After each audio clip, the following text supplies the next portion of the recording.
সুপ্রিয় শিক্ষার্থী বন্ধুরা, আশা করি আপনারা সবাই ভালো আছেন, সুস্থ আছেন।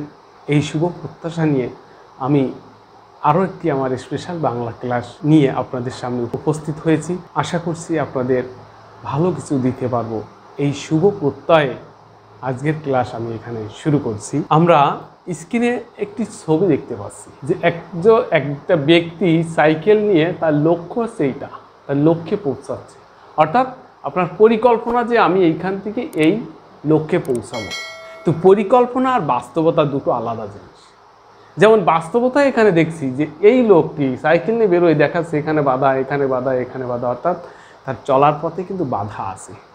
এই বাধাকে উপেক্ষা করে তাকে তার লক্ষ্যে পৌঁছাতে হবে।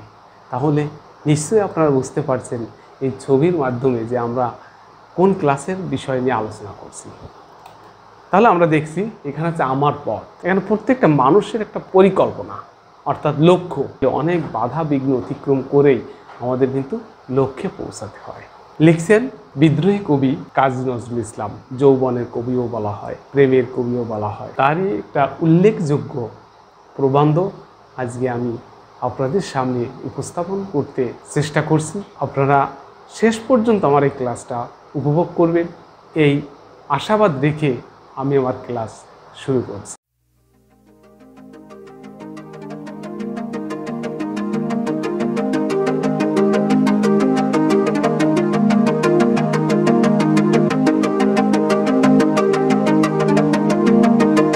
আমার ক্লাসে প্রথমে থাকছে, আমরা দেখছি কাজী নজরুল ইসলামের ছবি।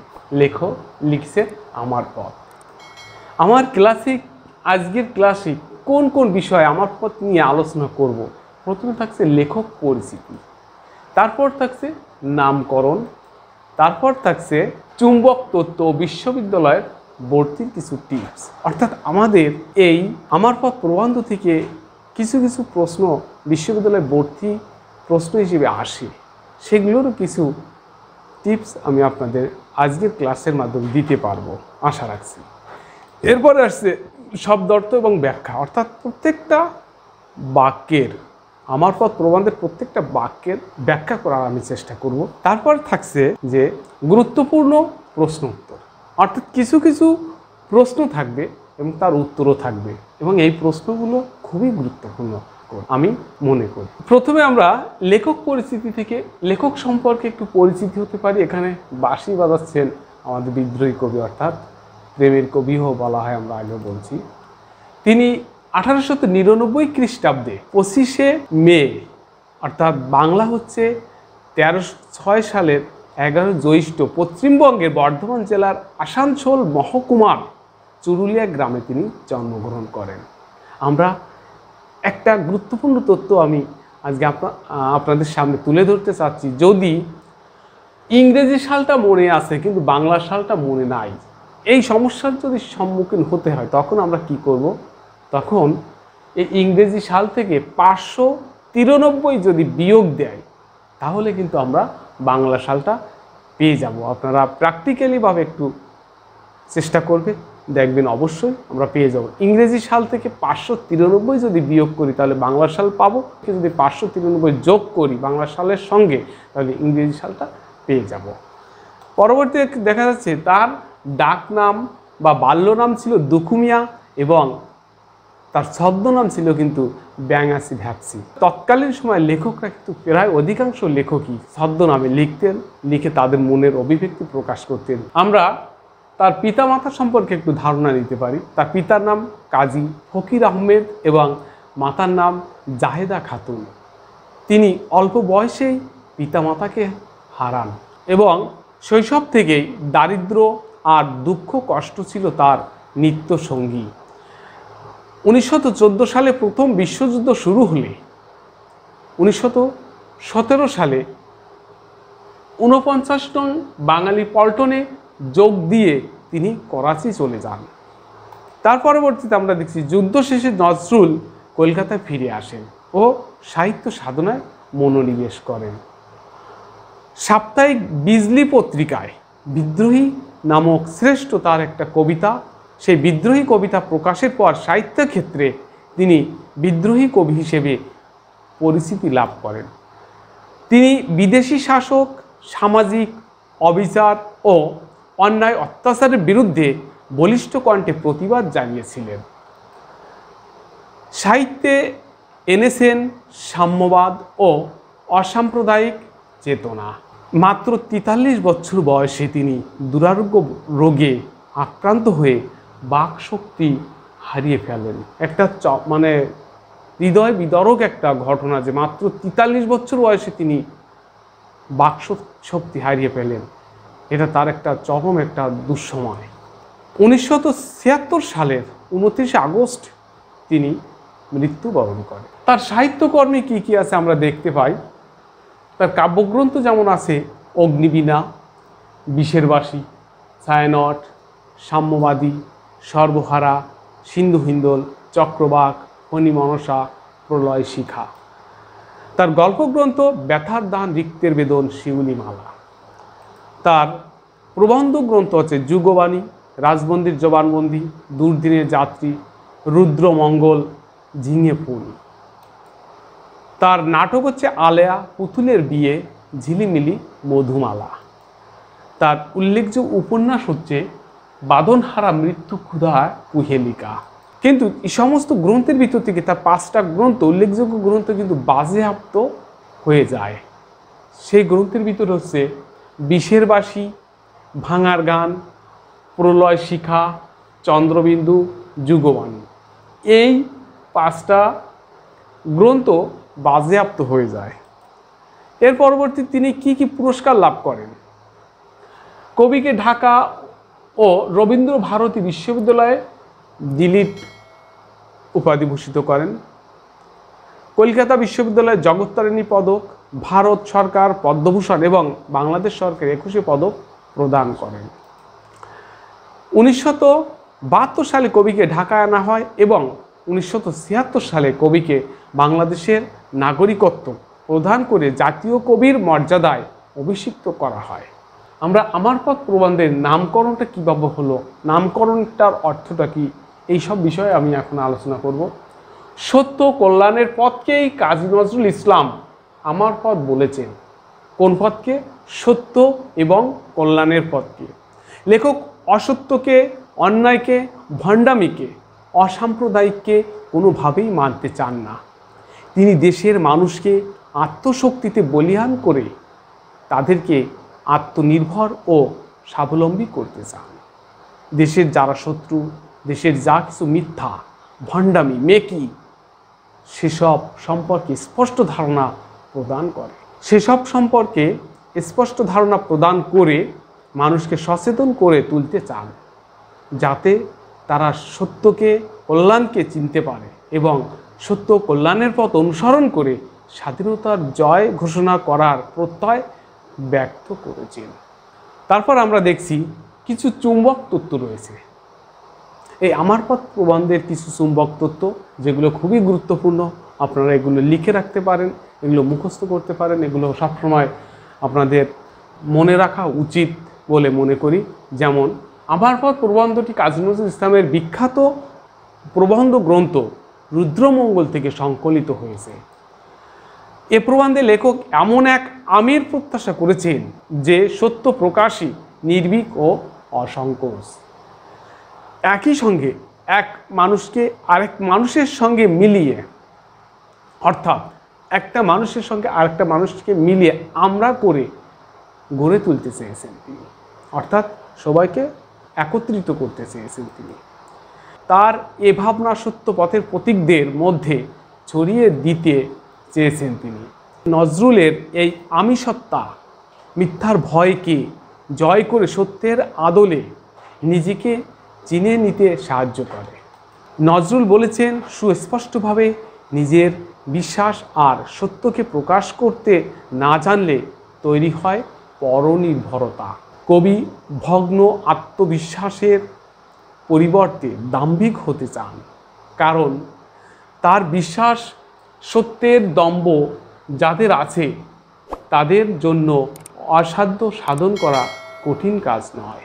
অর্থাৎ সত্য, সৎ উদ্দেশ্য যাদের আছে তারা অসাধ্যকে সাধন করতে পারে, এটাই তিনি কবি মনে করেন। তিনি পরনির্ভরতা ও সংকোচ থেকে বের হয়ে মনুষ্যত্ববোধ জাগ্রত করে ঐক্যবদ্ধ হয়ে সম্প্রীতি স্থাপনের মধ্য দিয়ে উৎকৃষ্ট মানব সমাজ গড়ার প্রত্যয় ব্যক্ত করেছেন। তাহলে এই ছিল আমাদের চুম্বক তত্ত্ব। তারপরে এই আমার পথ প্রবন্ধের ভিতরে যে গুরুত্বপূর্ণ বিষয়গুলো আমরা এই চুম্বক তত্ত্বের ভিতরে দিতে পেরেছি, এই আশাবাদ ব্যক্ত করছি। আমরা এখন মূল প্রবন্ধের ভিতরে আসছে যে আমার পথ। এই আমার পথ প্রবন্ধের যে আলোচনা করব, এর ভিতরে যে লাল লেখা শব্দগুলো আছে এগুলো সবই হচ্ছে আন্ডারলাইন করা শব্দের অর্থ দেওয়া হয়েছে। আমাদের আলোচ্য বিষয় ছিল কিন্তু অর্থ ও ব্যাখ্যা, অর্থাৎ শব্দ অর্থ ব্যাখ্যা, অর্থাৎ এক একটা শব্দের অর্থ সব নিচে ব্যাখ্যা দেওয়া থাকবে। যেমন আমরা এখানে দেখছি আমার কর্ণধার আমি, অর্থাৎ আমার পথ প্রদর্শক, অর্থাৎ আমার পথ পরিচালক নেতা আমি নিজেই। আমার পথ দেখাবে আমার সত্য, আত্মবিশ্বাস আমার পথ দেখাবে। আমার যাত্রা শুরুর আগে আমি সালাম জানাচ্ছি, নমস্কার করছি আমার সত্যকে। যে পথ আমার পথে আমার সত্যের বিরোধী অর্থাৎ মিথ্যা, সে পথ আর কোনো পথই আমার বিপথে নয়। অর্থাৎ আমি যে লক্ষ্যে চলবো সেই চলার পথেই কিন্তু অন্য পথ আছে।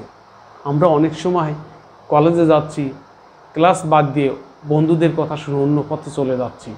এখানে সেইটাই বোঝানো হয়েছে যে আমার বিপথ নয়, অর্থাৎ আমার পথের ভিতরে বিপথ রয়েছে। এই বিপথ শব্দের অর্থ হচ্ছে মন্দ পথ বা ভুল পথ। রাজভয়, লোক ভয়, কোনো ভয়ই আমার বিপথে নিয়ে যাবে না। রাজভয় মানে রাজা বা সরকারের কাছ থেকে শাস্তি পাওয়ার আশঙ্কা, লোকভয় মানে লোকজনের সমালোচনা। অর্থাৎ আমরা নির্দিষ্ট লক্ষ্যে সত্যের পথে চলতে গেলে আমাদের রাজভয় হতে পারে, মৃত্যুর আশঙ্কা থাকতে পারে, লোকজনের সমালোচনা থাকতে পারে। আমাদের সমাজে কিছু শ্রেণী মানুষ আছে যারা কাজ তো করেই না, তার পরিবর্তে যারা কাজ করে তাদের নিয়ে সমালোচনা করে, তাদের লক্ষ্যকে বাধা সৃষ্টি করে।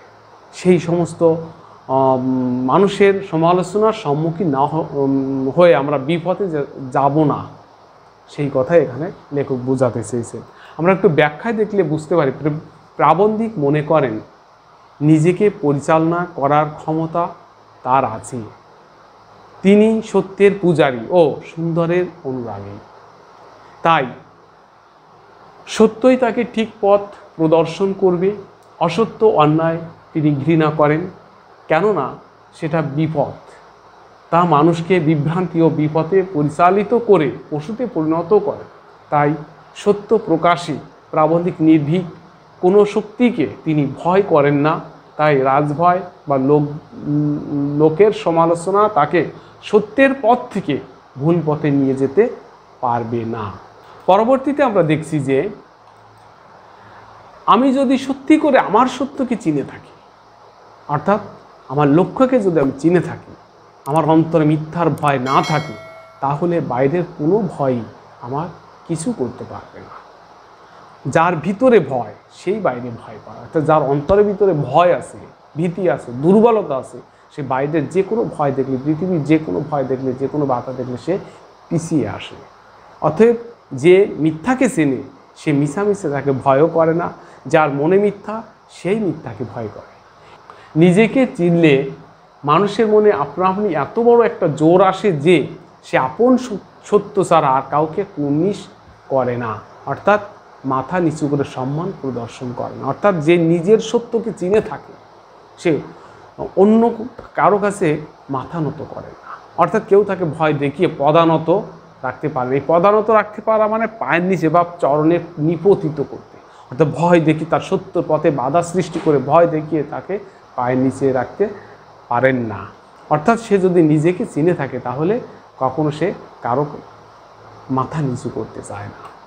ব্যাখ্যায় দেখতে পাই, পথ নির্দেশক সত্য অভিনয়কে মেনে নিতে পারে কিন্তু অন্যায়কে সহ্য করে না। কেউ যদি সত্যকে চিনতে পারে তবে সে নির্ভীক হয়ে ওঠে। অন্তরে যদি মিথ্যার ভয় না থাকে তবে তাকে কোনো শক্তি কিছু করতে পারবে না। তবে যে মনের দিক থেকে ভীরু সে বাইরের পৃথিবীকে ভয় করে, আর যে নিজের সত্যকে চিনেছে সে আপন সত্য ছাড়া কারো কাছে মাথা নত করে। তাহলে আমরা বুঝতে পারছি আমার পথের মূল বিষয়টা আমরা কিন্তু আস্তে আস্তে আস্তে আস্তে বোঝার চেষ্টা করছি। এখানে আসছে এই যে নিজেকে চেনে, আপনার সত্যকে আপনার গুরু, পথ প্রদর্শক, কাণ্ডারি, কাণ্ডারি মানে কি, নেতা বা নামিক বলে জানা, এটা দম্ভ নয়, অহংকার নয়। এই দম্ভ বলতে শটতা বা কপটতা নয়, অহংকার নয়, এটা আত্মাকে চেনার, আত্মকে চেনা, আত্ম মানে নিজেকে চেনার সহজ স্বীকারোক্তি। আর যদি এটাকে কেউ ভুল করে অহংকার বলে মনে করেন, তবু এটা মন্দের ভালো, অর্থাৎ মিথ্যা বিনয়ের চেয়ে অনেক বেশি ভালো। অনেক সময় খুব বেশি বিনয় দেখাতে গিয়ে নিজের সত্যকে অস্বীকার করে ফেলা হয়, ওতে মানুষকে ক্রমেই ছোট করে ফেলে, মাথা নিচু করে আনে।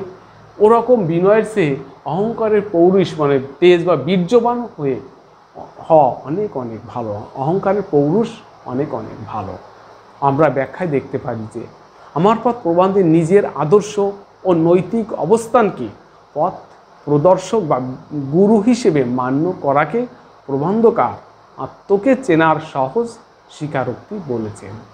মিথ্যা বিনয় মানুষকে ক্রমে ছোট করে ফেলে, অর্থাৎ যে বিনয় নিজেকে ছোট করে সে বিনয় আমাদের প্রয়োজন নয়। তাই লেখক এখানে বলেছেন মিথ্যা বিনয়ের চেয়ে অহংকারের পৌরুষ বা তেজ অনেক ভালো। তারপরে আমরা দেখতে পাচ্ছি যে অতএব এই অভিশাপ রথের সারথীর স্পষ্ট কথা বলাটাকে কেউ যেন অহংকার বা স্পর্ধা বলে ভুল না করে। স্পষ্ট কথা বলায় একটা অবিনয় নিশ্চয় থাকে, কিন্তু তাতে কষ্ট পাওয়াটা দুর্বলতা। আমরা একটু অভিশাপ রথের সারথিটা একটু খেয়াল রাখি। অভিশাপ শব্দের অর্থ আমরা বদ দেওয়া মানে খারাপ দেওয়া, এটাকে বুঝি, খারাপ কিছু অন্যকে অভিশাপ দেওয়া এরকম বুঝি, খারাপ কিছু দেওয়া। কিন্তু দুটো পক্ষে, একটা ন্যায়ের পক্ষে একটা অন্যায়ের পক্ষে। ন্যায়ের পক্ষে যারা, তারা অন্যায়কে প্রতিরোধ করবে, ওই অন্যায়কারীদের কাছে এই ন্যায় পক্ষের লোকজন অভিশাপ। তাহলে এখানে সহজ কথা বোঝা যাচ্ছে, সত্যকে প্রতিষ্ঠিত করতে গিয়ে সত্য নামক রথের চালক আর মিথ্যাবাদীদের জন্য অভিশাপ হলেন কাজী নজরুল ইসলাম।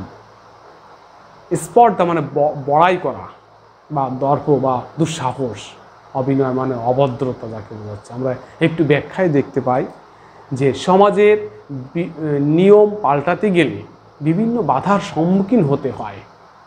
যে নিয়মটা চলে আসছে চিরাচরিত, সেটাকে পাল্টাতে গেলে বিভিন্ন রকম বাধার সম্মুখীন হতে হয়, সমাজ রক্ষকদের আক্রমণের শিকার হতে হয়। একথা জেনেও নজরুল তার বিশ্বাসকে প্রতিষ্ঠিত করতে চেয়েছেন। সকল অন্যায়ের বিরুদ্ধে তিনি অভিশাপ হয়ে আবির্ভূত হয়েছেন সত্য প্রতিষ্ঠার জন্য।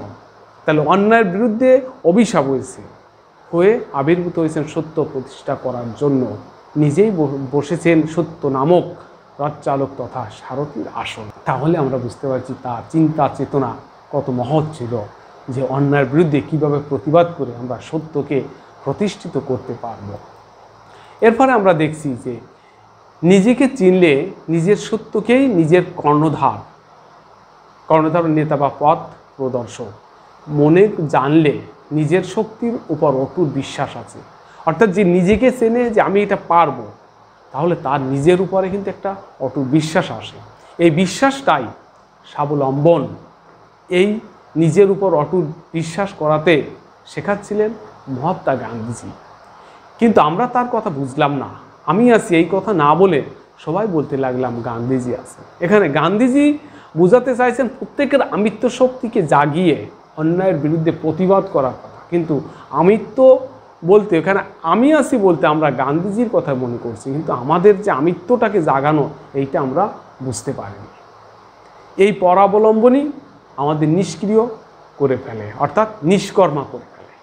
পরাবলম্বন অন্যের উপর নির্ভরশীল, একেই বলে সবচেয়ে বড় দাসত্ব। অর্থাৎ অন্যের গোলামি হয়ে আমরা থাকতে পছন্দ করি, কিন্তু অন্যায়ের বিরুদ্ধে প্রতিবাদ করার মতো সাহস মানসিকতা আমাদের ভিতরে সৃষ্টি হয় না। আমরা এর ব্যাখ্যাটা আমরা দেখতে পাই, নিজের সত্যই নিজেকে প্রতিষ্ঠিত করতে সাহায্য করে। অর্থাৎ নিজের সত্য নিজেকে প্রতিষ্ঠিত করতে সাহায্য করে।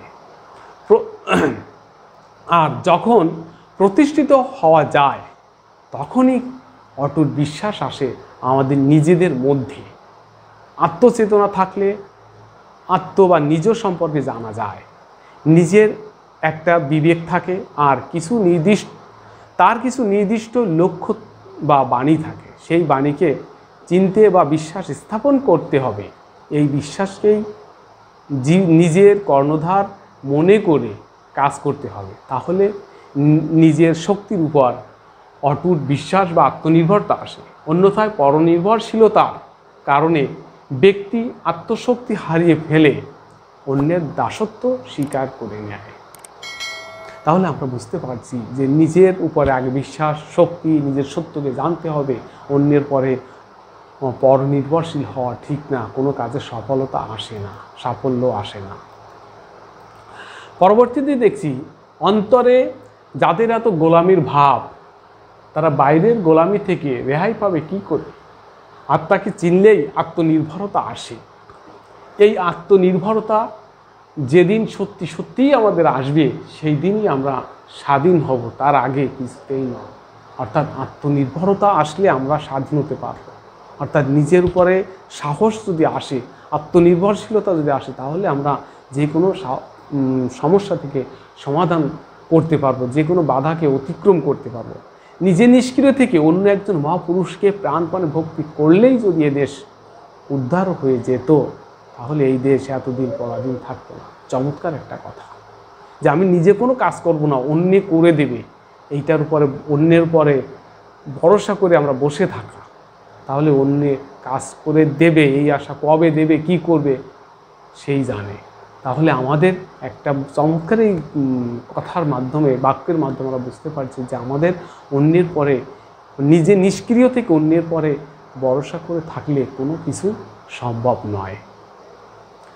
আত্মকে চেনা নিজের সত্যকে বড় মনে করার দম্ভ, আর যাই হোক ভণ্ডামি নয়, অর্থাৎ কপটতা নয়।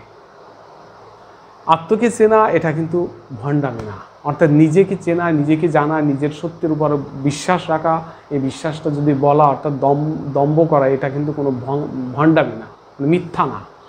এ দম্ভ মাথা উঁচু, শির উঁচু করে, অর্থাৎ মাথা উঁচু করে, পুরুষ করে, মনে একটা ডোন্ট কেয়ার ভাব, অর্থাৎ তোয়াক্কা না করার ভাব আনে। আর যাদের এই তথাকথিত দম্ভ আছে, শুধু তারাই অসাধ্য সাধন করতে পারবে। তাহলে আমরা নজরুলের এই প্রত্যেকটা আমার পর প্রবন্ধের প্রত্যেকটা বাক্যই, প্রত্যেকটা কথায় আমাদের হৃদয়ে একটা নাড়া দিচ্ছে, একটা প্রতিবাদী একটা মনোভাব জাগ্রত করছে। নিজের মনের ভিতরে একটা সত্য, একটা আত্মবিশ্বাস জাগ্রত হচ্ছে। আমরা ব্যাখ্যায় আমরা দেখতে পারি আত্মচেতনা মানুষকে সঠিক মানুষ সে পরিণত করে, যার কারণে সব অসাধ্য সাধন করা যায়। নিজেকে চেনার মাধ্যমে জগৎকে চেনা যায়, জগতের সব দিক সম্পর্কে সঠিক ধারণা লাভ করা যায়। যখন সব বিষয় সম্পর্কে একটা ধারণা চলে আসে, সত্য মিথ্যা সম্পর্কে জ্ঞান চলে আসে, তখনই আত্মচেতনা লব্ধ মানুষ অসাধ্য সাধন করতে পারে। পরবর্তীতে আমরা দেখছি যার ভিত্তি পচে গেছে, অর্থাৎ মূল স্তরটা ভেঙে গেছে, নষ্ট হয়ে গেছে, তাকে একদম উপড়ে ফেলে নতুন করে ভিত্তি না গাঁথলে তার উপরে ইমারত যতবার খাড়া করা যাবে ততবারই তা পড়ে যায়। অর্থাৎ যার ভিত্তি নষ্ট হয়ে গেছে, তার উপরে যতই তুমি দালান করো না কেন, ইটের পরে ইট সাজাও না কেন, ওই ভেঙেই যাবে। দেশের যারা শত্রু, দেশের যা কিছু মিথ্যা ভণ্ডামি, মেকি মানে মিথ্যা, তা সব দূর করতে প্রয়োজন হবে আগুনের সম্মার্জনা। চমৎকার একটা কথা।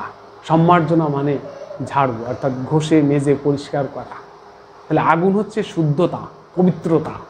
তা এই পবিত্রতা অর্থাৎ আগুন দিয়েই সব কিছু জ্বালিয়ে পবিত্রকে প্রতিষ্ঠিত করার কথা এখানে বলেছেন। কি জ্বালিয়ে? অন্যায়, অত্যাচার, মিথ্যা, অসত্য, এগুলোকে সব জ্বালিয়ে পুড়িয়ে ঘষে মেজে পরিষ্কার করার কথা লেখক এখানে বলেছেন। আমার এমন গুরু কেউ নেই যার খাতিরে সে আগুন সত্যকে অস্বীকার করে কারোর মিথ্যা বা ভণ্ডামিকে প্রশ্রয় দেবে।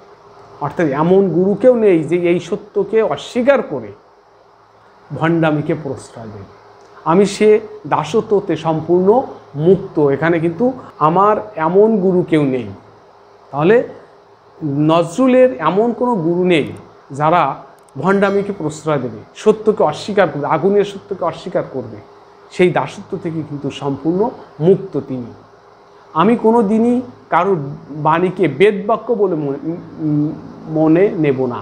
কারো বাণীকে বেদবাক্য মানে পরম সত্য সৃষ্টিকর্তার যে বাণী, সেই বাণী বলে হিসেবে মেনে নেব না। যদি তার সত্যতা প্রাণে তার সাড়া না দেয়, না বুঝে বোঝার ভণ্ডামি করে পাঁচজনের শ্রদ্ধা আর প্রশংসা পাওয়ার লোভ আমি কোনো দিনই করব না। আমরা ব্যাখ্যায় দেখতে পাচ্ছি আমার পথ প্রবন্ধের লেখক যে সমাজের ভিত্তি পৌঁছে গেছে তাকে সমূলে উৎপাটন করার পক্ষপাতী। তাই তিনি দেশের সকল শত্রু মিথ্যা মেকি অন্যায় প্রতিরোধ করতে চান। এজন্য তার মতে প্রয়োজন আগুনের সম্মার্জনা। কারণ সমাজে যা কিছু অসত্য মিথ্যা মেকি একমাত্র আগুনের সম্মার্জনা এরকম অশুদ্ধিকে পুড়িয়ে স্থায়ী করে দিতে পারবে। তাহলে আমরা বুঝতে পারছি যে আগুনের সম্মার্জনা শব্দের অর্থ মেজে ঘষে পরিষ্কার করা। কি অন্যায় অত্যাচার মেকি অশুদ্ধ এগুলোকে সব পরিষ্কার পরিচ্ছন্ন করে নতুনত্ব পবিত্রতা সত্যকে প্রতিষ্ঠিত করতে চেয়েছেন লেখক। তারপরে আমরা দেখছি ভুলের মধ্য দিয়ে গিয়েই তবে সত্যকে পাওয়া যায়। কোনো ভুল করেছি বুঝতে পারলেই আমি প্রাণ খুলে তা স্বীকার করে নেব, কিন্তু না বুঝেও নয় ভয়েও নয়। ভুল করছি বা করেছি বুঝেও শুধু জেদের খাতিরে বা বজায় রাখবার জন্যে ভুলটাকে ধরে থাকবো না, তাহলে আমার আগুন সেই দিনই নিভে যাবে। একমাত্র মিথ্যার জলই এই শিখাকে নিভাতে পারবে, তাছাড়া কেউ নিভাতে পারবে না। তার মানে আমাদের সমাজে এক লেখক এখানে এই কথাটা স্পষ্ট করছে, ভুল থেকে মানুষ সঠিকটা চিনতে পারে। তা ভুল যদি একবার করেই ফেলা হয় তাহলে সেই ভুলটাকে স্বীকার করা উচিত, কিন্তু যারা জেদের খাতিরে এই ভুলটাকে স্বীকার করেন না, অর্থাৎ ভুলটাকে ধরে রেখেই জয়লাভ করতে চায়, সেই সকল মানুষদেরকে তিনি অবজ্ঞা করছেন, সেই সকল মানুষদের তিনি দূরে ঠেলে দিচ্ছেন। ব্যাখ্যা আসছে লেখক সত্যকে প্রতিষ্ঠা করতে চেয়েছেন, আর তার জন্য লেখক ভুল করতে রাজি। কারণ ভুল না করলে সঠিক জিনিসটি এত সহজে শেখা যায় না। তবে ভুল করে যদি কেউ ভুলকে সত্য বলে আঁকড়ে ধরে থাকে তবে তার পক্ষে সঠিক জ্ঞান অর্জন করা কখনোই সম্ভব নয়। এজন্য লেখক ভুল করতে রাজি, আর ভুলকে স্বীকার করতেও তিনি কুণ্ঠিত নন। একমাত্র ভুলের মাধ্যমেই সত্যকে চেনা যায়। তার পরবর্তীতে আমরা দেখছি মানুষ ধর্মই সবচেয়ে বড় ধর্ম। হিন্দু মুসলমানের মিলনের অন্তরায় বা ফাঁকি কোনখানে তা দেখিয়ে দিয়ে এর গলদ দূর করা আমার এ পথের অন্যতম উদ্দেশ্য। তাহলে লেখকের এই আমার পথের উদ্দেশ্য হচ্ছে হিন্দু মুসলমানের যে মিলন ঘটছে এদের মাধ্যমে এদের ভিতরে যে মিলনের ভিতরে যে বাধা সৃষ্টি করছে এই বাধাকে তিনি দেখিয়ে দেয়, এই বাধাকে তিনি দূর করাই তার একমাত্র উদ্দেশ্য। মানুষে মানুষে যেখানে প্রাণের মিল অর্থাৎ হৃদয়ের সাথে হৃদয়ের একটা মিল বন্ধন আদত মানে প্রকৃতপক্ষে সত্যের মিল, সেখানে ধর্মের বৈষম্য মানে ভেদাভেদ ধর্মের ভেদাভেদ কোনো হিংসার দুশ্মনী মানে শত্রুতা ভাব আনে না। যার নিজের ধর্মে বিশ্বাস আছে, যে নিজের ধর্মের সত্যকে চিনেছে, সে কখনো অন্য ধর্মকে ঘৃণা করতে পারে না। দেশের পক্ষে যা মঙ্গলকর যা সত্য শুধু তাই লক্ষ্য করে এই আগুনের ঝান্ডা দুলিয়ে পথে বাহির হলো। এই আগুনের ঝান্ডা মানে অগ্নি পতাকা শুদ্ধতা, অর্থাৎ আগুনের সব শুদ্ধ করে নিয়ে সত্যের পথে ওড়ানো নিশান ওড়ানো পতাকা নিয়েই লেখক সামনে বের হয়েছেন। আমরা ব্যাখ্যায় দেখতে পাচ্ছি যে মানুষের মাঝে মনুষ্যত্ববোধ জাগ্রত হলে সব ভেদাভেদ দূর হয়ে মানুষ ধর্মই সবচেয়ে বড় ধর্ম হয়ে ওঠে। ভুল থেকে বেরিয়ে আসা সম্ভব হলে মানুষের সঙ্গে মানুষের প্রাণের সম্মেলন ঘটানো সম্ভব হবে। মনুষ্যত্ববোধে জাগ্রত হতে পারলে ধর্মের শত্রু উন্মোচিত হবে, এক ধর্মের সঙ্গে অপর ধর্মের বিরোধ মিটে যাবে এবং দেশের পক্ষে যা মঙ্গলকর তাই লক্ষ্য করে লেখক আগুনের ঝান্ডা দুলিয়ে পথে বের হলেন। এই ছিল আমার পথের মূল বিষয়টা, আলোচ্য বিষয় ছিল। আমরা দেখি আমাদের কিছু গুরুত্বপূর্ণ প্রশ্ন রয়েছে, আমরা সেই প্রশ্নের দিকে যাব এবং আপনারা আশা করছি এই প্রবন্ধটা খুব সুন্দর করে বুঝতে পেরেছেন, এই আশাবাদ ব্যক্ত করছি। যেমন এখানে গুরুত্বপূর্ণ প্রশ্ন 1 নম্বর আসছে, কবি নিজেকে অভিশাপ রথের সারথি বলে অভিহিত করেছেন কেন? কবি নিজেকে অভিশাপ রথের সারথি বলে অভিহিত করেছেন কেন? যেমন উত্তর আসছে যে সমাজের অন্যায়, অবিচার আর অনিয়মের বিরুদ্ধে লেখক নিজের অবস্থানকে বুঝাতে নিজেকে অভিশাপ রথের সারথি বলে অভিহিত করেছেন। অর্থাৎ সমাজের অন্যায়, অবিচার আর অনিয়মের বিরুদ্ধে লেখক নিজেই সোচ্চার হয়েছিলেন। যার ভিতরে ভয় সেই বাইরে ভয় পায় বলতে কি বোঝানো হয়েছে? অন্তরের ভয়কে যে ত্যাগ করতে পারে না, বাহ্যিক ভয়কেও সে অগ্রাহ্য করতে পারে না। অর্থাৎ যে মনের দিক থেকে ভীরু সে বাইরের পৃথিবীকেও ভয় পায়। আত্মাকে চিনলে আত্মনির্ভরতা আসে বলতে কি বোঝানো হয়েছে? আমার পথ প্রবন্ধের এ অংশে আত্মা বা নিজের ভিতরের সত্যকে জানার মধ্য দিয়ে আত্মনির্ভরতা অর্জনের কথা বলা হয়েছে। মানুষ ধর্ম সবচেয়ে বড় ধর্ম বলতে কি বোঝায়? মানুষের মাঝে মনুষ্যত্ববোধ জাগ্রত হলে সব ভেদাভেদ দূর হয়ে মানুষ ধর্ম সবচেয়ে বড় ধর্ম হয়ে ওঠে। পরবর্তী প্রশ্নটা আমরা দেখতে পাচ্ছি, সবচেয়ে বড় দাসত্ব বলতে কি বোঝানো হয়েছে? সবচেয়ে বড় দাসত্ব বলতে পরাবলম্বনকে বোঝানো হয়েছে, যা মানুষকে নিষ্ক্রিয় করে দেয়। অর্থাৎ অন্যের পরে ভরসা থাকলে, অন্যের পরে অবলম্বন করে বেঁচে থাকলে মানুষকে নিষ্ক্রিয় করে ফেলে, মানুষ নিজেকে নিষ্ক্রিয় করে ফেলে। আগুনের সম্মার্জনা বলতে কি বোঝানো হয়েছে? আগুনের সম্মার্জনা বলতে আগুনের ধর্মকে ব্যবহার করে সব মিথ্যা, মেকি, অমঙ্গল দূর করার বিষয়টিকে এখানে বোঝানো হয়েছে। কি মানুষকে ক্রমে ছোট করে আনে? খুব বেশি বিনয় দেখাতে গিয়ে নিজের সত্যকে অস্বীকার করার প্রবণতা মানুষকে ক্রমেই ছোট করে ফেলে। আমার পথ প্রবন্ধে আত্মকে চেনার সহজ স্বীকারোক্তি বলতে কি বোঝায়? আমার পথ প্রবন্ধে নিজের আদর্শ নৈতিক অবস্থানকে পথ প্রদর্শক বা গুরু হিসেবে মান্য করাকে প্রবন্ধকার আত্মকে চেনার সহজ স্বীকারোক্তি বলেছেন। অর্থাৎ নিজের বিশ্বাস ও আদর্শকে প্রাধান্য দেওয়া আত্মবিশ্বাসের নামান্তর। আপনারা অনেকক্ষণ আমার সাথে আছেন, আপনারা আমার এই কাজী নজরুল ইসলামের শ্রেষ্ঠতম প্রবন্ধ আমার পথ প্রবন্ধটা আপনারা বুঝতে পেরেছেন। আমি আপনাদের সুন্দর করে বোঝানোর চেষ্টা করেছি, এই আশাবাদ ব্যক্ত করছি আপনারা আমার সাথে থাকবেন। আস্তে আস্তে আস্তে আস্তে সবগুলো প্রবন্ধ, গদ্য পদ্য আমরা আলোচনা করব। এই আশাবাদ ব্যক্ত করছি আপনাদের বোঝাতে সক্ষম হব। এই আশাবাদ ব্যক্ত করে আজকের মতো এখানে আমি শেষ করছি। সবাইকে ধন্যবাদ।